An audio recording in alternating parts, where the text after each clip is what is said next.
In the previous video on annotations, we touched briefly on the stamp tool, and in this video we'll take a closer look at this tool because it has many capabilities.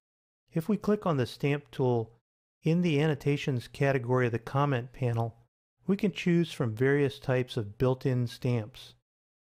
And we have the capability of creating our own custom stamps.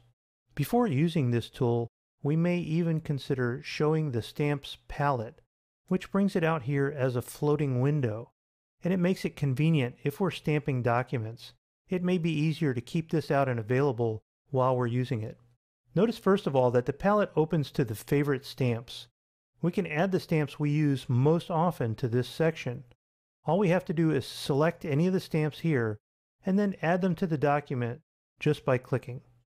We also have the ability to pick the other stamp categories here as well. For example, dynamic stamps. The dynamic stamps will pick up information based on the working situation, your name, the time and date, and so forth. And when you add one of these stamps to the document, it will be added with the current active attributes. Sign here is a set of stamps used often in documents that require signatures, such as leases, contracts, and other types of legal documents. You've probably seen these types of stickers in your office supply store, but this is much easier. Just select the one you want, bring it out over the document, and click. I need you to witness this, I need you to initial here, and I need you to sign here. It's as simple as that, and there are a few other icons down here as well. Next we have what are considered to be the standard business icons. And if you've ever been in an office environment for a while, you may recall an administrator or a document control person having a rack of rubber stamps with these types of categories and big ink pads with red and black ink. No longer, with Acrobat, you can simply pick the one you want and click to add it to your drawing. So these are the built-in stamps, and any one of these can be added to the Favorites section simply by right-clicking on Windows or control-clicking on a Mac and selecting Add Stamp to Favorites. And we'll see it right there. With the dynamic stamps, we can also select one and right-click and choose Edit Identity, which brings us into this dialog box, which allows us to customize the information that will appear on the dynamic stamps.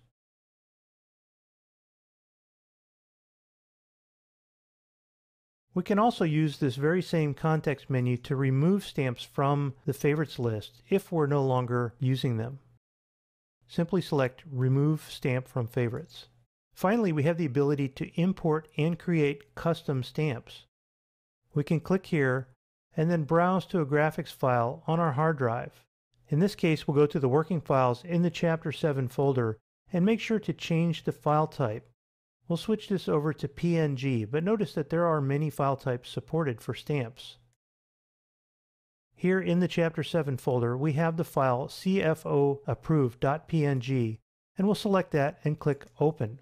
And that brings us back to a preview of the stamp.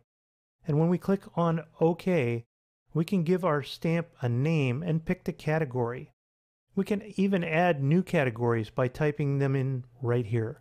We'll put this one in the standard business category, and we'll call this CFO Approval. We can downsample if necessary and click OK. And now if we go here to the standard business category, we can see that it's been added right here to the bottom, and it's ready to be added to our document. As with all stamps, we can click on the stamp and then grab the corner handles to resize it. And we can even click the circular handle here in the center to rotate the stamp. Now you've seen how to use stamps in your document and how to import and create custom stamps for your reviewing workflow. We're ready at this point to take a look at the reviewing process itself.